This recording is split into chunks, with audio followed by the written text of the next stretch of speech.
Good morning students. आज हम revision कर रहे हैं वितान में भारतीय कलाएं पाठ को। जिस प्रकार आप चित्र में देख पा रहे हैं, इसमें सबसे ऊपर है जहाँ पर हेडिंग डला है, उसके ऊपर है जो भारतीय चित्रकारी का एक विशिष्ट नमूना दिखाई पड़ रहा है। अगले चित्र में प्राचीन भारतीय संस्कृति को दर्शाता हुआ एक ऊपर में जो चित्र है गुफाओं का, और नीचे भीमबेटका की गुफाएं। इसमें भीमबेटका में जो गुफा है हमारी प्राचीन भारतीय संस्कृति का एक अनूठा उदाहरण है। उसको लेखक ने बहुत अच्छे ढंग से वर्णित भी किया है। कलाओं की अपनी भाषा होती है। जैसे जैसे हम अपने आसपास के परिवर्तन, प्रकृति या भावों और विकासों को भाषा में व्यक्त करते हैं, माने हम देख पाते हैं उसको, जैसा हमको लग रहा है, हम सुन पा रहे हैं, बोल पा रहे हैं, किसी के सामने व्यक्त कर पा रहे हैं, वैसे ही चित्रकारी, संगीत, नृत्य आदि आसपास की प्रकृति को अभिव्यक्त करते हैं। कोई भी यदि चित्र बना रहा है तो कुछ न कुछ आसपास की जो कला होगी उसको देखकर उसको चित्रकारी करेगा। चित्रकारी को जो भी अवलोकित करेगा, माने जैसे हम किसी की पेंटिंग, किसी का कुछ को देख रहे हैं, तो ये एक अभिव्यक्ति होती है भावों की। उसी प्रकार भारतीय संस्कृति में अलग अलग प्रकार की कलाएं हैं। हमारे जीवन में इन कलाओं का विशिष्ट महत्व है। इसके आधार पर अलग अलग प्रकार की कला को लेखक ने बताया है। ये जो हम अभी चित्र देख पा रहे हैं, अजंता एलोरा, जो हमने इतिहास में पढ़ा है, बहुत प्रसिद्ध जो वहाँ की चित्रकारी है। क्योंकि आज का समय आधुनिक यंत्रों और आधुनिक उपकरणों का है लेकिन उस समय में जब ये सब नहीं थे तो भी हमारी भारतीय संस्कृति कलाकारी किस प्रकार थी, ये एक विशिष्ट उदाहरण है। महाराष्ट्र की बर्ली शैली में बने चित्र, और उसके नीचे दिख रहा है एलोरा की गुफाओं का चित्र। मूर्तिकला में है किवाड़ की चित्रकारी, माने चित्रकला है, और पटचित्र है उड़ीसा। उड़ीसा में जो इस प्रकार की चित्रकारी घर घर में पाई जाती है। और हम जो विभिन्न समय पर रंगोली अर्पणा करते हैं, अर्पण बनाते हैं, कथा पूजा होती है या कुछ त्योहार होता है या अपने घर में कुछ विशिष्ट काम हो रहा है, वो भी एक भारतीय कला है। भारतीय कलाओं में संगीत, क्योंकि हमारा जीवन संगीत के बिना अधूरा है, उसी प्रकार संगीत को एक कला के रूप में, माने विभिन्न प्रकार के गाने और उसमें अलग अलग प्रकार के संगीत का प्रयोग, ये जो है यह भी एक भारतीय कला है।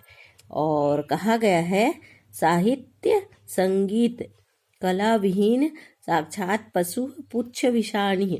जो साहित्य संगीत कला से विहीन है, माने जो ना अपने साहित्य को जानता है, ना ही किसी कला से जुड़ा हुआ है, तो वह मनुष्य पशु के समान है। और इसी के साथ है नृत्य कला, जो अलग अलग प्रकार की प्रादेशिक, आंचलिक लोक कलाएं हैं। उसमें भी अलग अलग प्रकार के नृत्य होते हैं। जैसे हमारे यहाँ का सुअर नृत्य है, राउत नाचा है, वैसे ही असम में ये क्षत्रिय नृत्य है, जिसे सत्रिय नृत्य है। और इसी प्रकार बिहू आदि अलग अलग प्रकार के नृत्य होते हैं। ये विभिन्न भारतीय कलाएं हमें अपनी संस्कृति पर गर्व का अनुभव कराती हैं। इसी प्रकार है मिजोरम, जहाँ का ये बांस नृत्य है। हमारे छत्तीसगढ़ में लोक कला के रूप में बांस नृत्य होता है। ये बांस गीत होता है, और इसमें बांस को बड़े ही संयोजन के साथ एक संचालन करने वाला होता है, और उसमें से इस पार से उस पार होकर झूम कर नृत्य करते, जो यहाँ पर दृश्य दिखाई पड़ रहा है, बहुत ही सुंदर एक अनूठी कला का उदाहरण है। इस प्रकार हमारी भारतीय संस्कृति, हमारी भारतीय कलाएं हमें किस प्रकार जीवन में बहुत ही अलगाव महसूस कराती हैं, माने हम किस प्रकार इन कलाओं को अपने जीवन में स्थान देते हैं, इन सब के बारे में यह पाठ है, जिसमें विभिन्न कलाओं को हम विस्तृत रूप से जान पाए हैं। अब हम देखेंगे इन प्रश्नों के उत्तर। पहला प्रश्न है, कला और भाषा के अंतर संबंध पर आपकी क्या राय है। जैसे पाठ शुरू हुआ है वहीं पर बताया गया है कि अभिव्यक्ति माने हम यदि किसी से कुछ बोलना चाह रहे हैं तो किसी न किसी माध्यम से बोलेंगे। यदि इसी प्रकार से किसी चीज को हम दर्शाना चाह रहे हैं, कलाओं की अपनी भाषा होती है, कलाओं की अपनी भाषा है। जैसे जैसे हम अपने आसपास के परिवेश, प्रकृति और विचारों को अभिव्यक्त करते हैं, हम संगीत या नृत्य के माध्यम से भी विभिन्न चीजों को दर्शाते हैं। और कोई एक नृत्य करने वाला है या संगीत कोई किसी के द्वारा प्रस्तुत किया जा रहा है तो उसको सुनकर हम जान पाते हैं या हम अपने अनुसार उसको अनुभव कर पाते हैं। समुद्र की उठती लहरों की तरह बड़ी ऊंचाई तक ये हमारे दिल को छू जाती हैं। चिड़ियों की चहचहाहट जैसे होती है जिसको हम जान नहीं रहे, किंतु यदि हम अपने मन में सोचें तो ये क्या बोल रही हैं, किस प्रकार से कर रही हैं, हम उनके पीछे करते हैं। तो ऐसे ही नृत्य, संगीत आदि भी कहने सुनने की परंपरा एक दूसरे से दर्शाने के लिए यह एक अच्छा माध्यम है। अन्य महत्वपूर्ण प्रश्न है, भारतीय कलाओं और भारतीय संस्कृति में आप किस तरह का अंतर संबंध पाते हैं।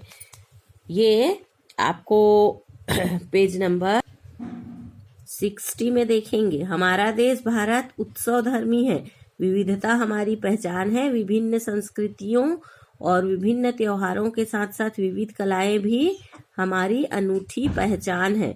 आपने देखा होगा कि भारत के अलग अलग राज्यों में अपनी अपनी विविध कलाएं हैं। आपने यह भी देखा कि कलाओं और त्योहारों की अपनी अपनी विशिष्ट कलाएं हैं। आपने यह भी देखा कि कलाओं को जीवन से अलग नहीं किया जा सकता। ये कलाएं जन्मोत्सव से लेकर शादी, ब्याह, पूजा, खेतीबाड़ी आदि मनुष्य के जीवन से जुड़ी होने के कारण भारत की ये विभिन्न कलाएं हमें विरासत में मिली, विश्वास भर देती है हमारे जीवन में ये विशिष्ट कलाएं। आप हमें यह महसूस होता है कि पर्वों, त्योहारों या फिर फसलों के होने पर प्रकृति हमारे साथ है। दूसरी ओर प्राचीनता माने कोई किसी भी कला का विकास आज अभी इसी वक्त नहीं हुआ है। प्राचीन कलाओं को हमने किस प्रकार संजोकर रखा है, इस प्रकार वास्तव में यह अतीत और वर्तमान के बीच की जुड़ाव की कड़ी है। अगला प्रश्न है, शास्त्रीय कलाओं का आधार जनजातीय लोक कलाएं हैं। इस कथन के संबंध में अपनी सहमति और असहमति के पक्ष में तर्क दें। शास्त्रीय कलाओं का आधार जनजातीय और लोक कलाएं हैं। मैं इस कथन से सहमत हूँ। हम भी यह मानते हैं कि कहीं न कहीं स्थानीय तौर पर जो लोक कला हुई होगी उसी को आगे कला के रूप में बढ़ाया गया, फिर उसी को शास्त्रीय नियमों में बंधित किया गया है। तो विभिन्न अभिरुचियों के अनुसार कलाओं को सुव्यवस्थित और परिष्कृत करना ही शास्त्रीय कला है। इसमें और प्रश्न है, अलग अलग प्रकार की कलाएं हमने पढ़ी। सबसे पहले हमने पढ़ा कि किस प्रकार कलाओं का विकास हुआ। वैदिक काल जिसे कहते हैं, किसे कहते हैं, इस काल में संगीत कितने प्रकार के हैं। हम पढ़ रहे थे कि वैदिक काल में ये रचनाएं हैं, इस प्रकार है। अगला प्रश्न है, संस्कार गीत तथा ऋतु में क्या अंतर पाया जाता है। ऋतु गीत में क्या अंतर पाया जाता है।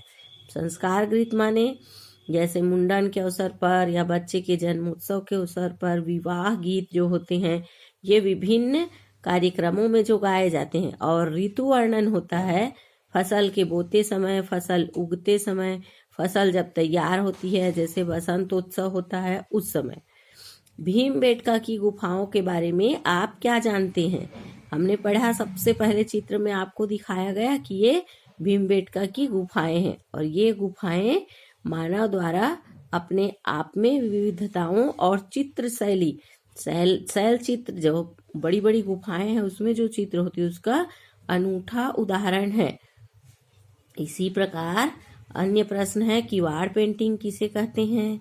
संगीत, भारतीय संगीत के विभिन्न रागों का नाम लिखिए।